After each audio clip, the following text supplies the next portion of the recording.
दोस्तों, आप सभी का स्वागत है इस नई वीडियो में, जिसमें हम लोग बात करने जा रहे हैं दो नए प्रस्तावों के बारे में। पहला अविश्वास प्रस्ताव और दूसरा है निंदा प्रस्ताव। हम लोगों ने इससे पहले की जो वीडियो थी उसमें विश्वास प्रस्ताव और जो हमारा अन्य प्रस्ताव थे उनके बारे में जान लिया था। अब आज हम लोग जानेंगे अविश्वास प्रस्ताव और निंदा प्रस्ताव के बारे में। सबसे पहले हम लोग जो प्रस्ताव प्रारंभ करेंगे वो प्रारंभ करेंगे अविश्वास प्रस्ताव। तो आइए देखते हैं। अगर अविश्वास प्रस्ताव के बारे में अगर बात की जाए तो अविश्वास प्रस्ताव का मतलब है कि विश्वास का ना होना, यानी कि किसी भी मतलब सत्ताधारी दल के प्रति विश्वास ना होना। अब देखिए, अगर बात की जाए तो भाई सत्ताधारी दल के प्रति विश्वास कहाँ पर नहीं होगा, तो ये लोकसभा में नहीं होगा। तो देखिए, इसका जो लाने का जो प्रोसीजर है वो कहाँ पर लाया जाता है, लोकसभा में लाया जाता है। कहाँ पर लाया जाता है, ये लोकसभा में लाया जाता है। कहाँ पर लाया जाता है, लोकसभा में लाया जाता है। अब लोकसभा में भी ऐसे नहीं है कि भाई ऐसे ही ला दिया जाएगा। लोकसभा में जो 50 सांसद हैं उनके हस्ताक्षर द्वारा इसे लाया जाता है। किसके द्वारा, 50 सांसदों के हस्ताक्षर द्वारा। किसके द्वारा, 50 सांसदों के हस्ताक्षर द्वारा। किसके द्वारा, 50 सांसदों के हस्ताक्षर द्वारा ये प्रस्ताव जो है वो लाया जाता है। कौन सा प्रस्ताव, अविश्वास प्रस्ताव। अविश्वास प्रस्ताव लाया जाता है। कहाँ पर लाया जाता है, लोकसभा में प्रस्ताव लाया जाता है। कब लाया जाता है, जब 50 सांसदों के हस्ताक्षर द्वारा। ये बात आती है कब लाया जाता है, जब जो सत्ताधारी दल है उसके लिए जब विश्वास खत्म हो जाए। विश्वास खत्म होने से तात्पर्य उनका भरोसा उठ जाए, यानी कि सत्ताधारी दल से भरोसा उठ जाए। क्या बोल सकते हैं हम लोग, सत्ताधारी दल से भरोसा उठ जाए। क्या, सत्ताधारी दल से भरोसा उठ जाए, तब ये प्रस्ताव लाया जाता है। कौन सा प्रस्ताव, अविश्वास प्रस्ताव। अब देखिए, अगर बात की जाए कि भाई अविश्वास प्रस्ताव के अंतर्गत क्या क्या किया जाता है, तो देखिए अविश्वास प्रस्ताव के अंतर्गत संसद में लाया जाता है प्रस्ताव, और संसद में लाने के साथ में इस प्रस्ताव में जो अगर यह प्रस्ताव पारित नहीं होता है, अब बात करते हैं भाई पारित नहीं हो। देखिए, ये प्रस्ताव इसलिए लाया जाता है कि भाई जो सत्ताधारी दल है उसको ये बताना कि भाई आपके प्रति विश्वास नहीं है अब सांसदों में, यानी कि जो लोकसभा है उसमें आपके प्रति कोई विश्वास नहीं रह चुका है, यानी कि आपका कोई भी बहुमत लोकसभा में नहीं है। ये जानकारी देने के लिए या एक तरीके से इसको बताने के लिए प्रस्ताव लाया जाता है। कहाँ पर लाया जाता है, लोकसभा में लाया जाता है। अब क्या पारित ना हो तो क्या हो जाएगा, सरकार गिर जाएगी। क्या होगा भाई, सरकार गिर जाएगी। यह प्रस्ताव अगर पारित नहीं होगा तो क्या होगी, सरकार गिर जाएगी। यह है अविश्वास प्रस्ताव के बारे में। देखिए, लोकसभा में लाया जाता है, 50 सांसदों के हस्ताक्षर द्वारा लाया जाता है। सत्ताधारी दल से अगर भरोसा उठ जाए तभी प्रस्ताव लाया जाता है। प्रस्ताव अगर पारित नहीं होगा तो क्या होगा, सरकार गिर जाएगी। और पारित हो जाएगा तो कोई परेशानी नहीं है। अब देखिए, अब हम बात करते हैं भाई भारत में कब यह अविश्वास प्रस्ताव लाया गया। तो ये देखते हैं कि भाई भारत में कब का अविश्वास प्रस्ताव लाया गया।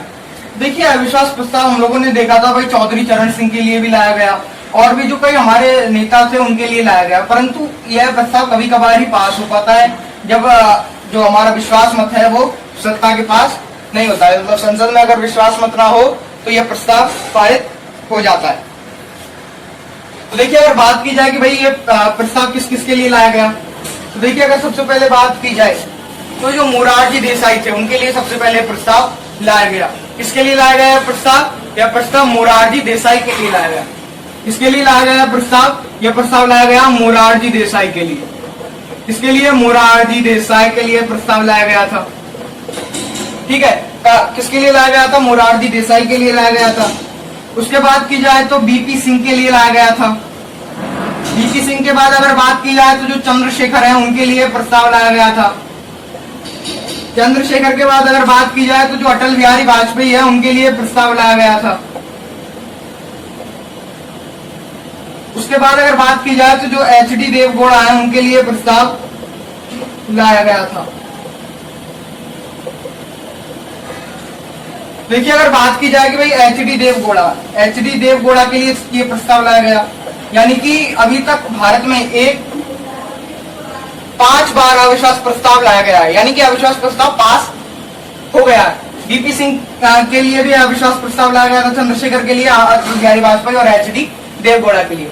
मोरारजी देसाई के लिए भी लाया गया था, पर मोरारजी देसाई के लिए तो विशेष बात नहीं है। पर सर्वप्रथम अगर बात की जाए कि भाई सर्वप्रथम किसके लिए लाया गया, तो सर्वप्रथम लाया गया किसके लिए, मोरारजी देश आएगी।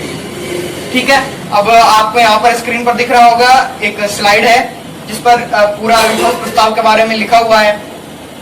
ठीक है, आप वहां से भी देख सकते हैं और यहाँ पर भी लिखा हुआ है कि भाई किस किस प्रकार से जो अविश्वास प्रस्ताव है उसको लाया गया है। हम बात करने जा रहे हैं हमारे दूसरे प्रस्ताव के बारे में, निंदा प्रस्ताव के बारे में।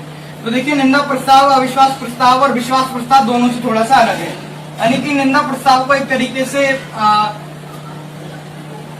इस प्रकार की संज्ञा दी जा सकती है कि भाई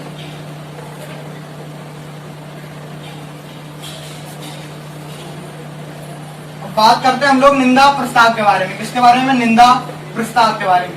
तो देखिए, जो निंदा प्रस्ताव है ये इसके नाम से स्पष्ट है भाई किसके द्वारा लाया जाएगा? विपक्ष के द्वारा लाया जाएगा। कौन लाएगा इसको? इसको लाएगा विपक्ष। विपक्ष के द्वारा लाया जाएगा। विपक्ष के द्वारा किस काम के लिए लाया जाएगा? भाई निंदा करने के लिए लाया जाएगा। और भाई निंदा के लिए किसके लिए, मतलब किसकी निंदा की जाएगी? इसमें निंदा की जाएगी या तो सरकार की निंदा की जाएगी, संपूर्ण सरकार की, या ऐसा हो सकता है कि किसी प्रकार के मंत्री की या मंत्री परिषद की निंदा की जाए, किसी मंत्री की निंदा की जाए, किसी मंत्री के द्वारा किए गए कार्य की निंदा की जाए। इस प्रकार से इसमें निंदा प्रस्ताव में निंदा की जाती है। किसकी निंदा की जाती है? इसमें की निंदा की जाती है मंत्री की निंदा कर सकते हैं आप लोग, सरकार की निंदा कर सकते हैं, प्रधानमंत्री की निंदा कर सकते हैं। ठीक है, इसमें आप इन सभी की निंदा कर सकते हैं। अब देखिए निंदा तो आप कर सकते हैं, परंतु निंदा करने का कोई फायदा नहीं है। यानी कि भैया कि इससे सरकार नहीं गिरती है। क्या नहीं होता? सरकार नहीं गिरेगी। यानी कि आप निंदा कितनी करती दीजिए, सरकार नहीं गिरेगी।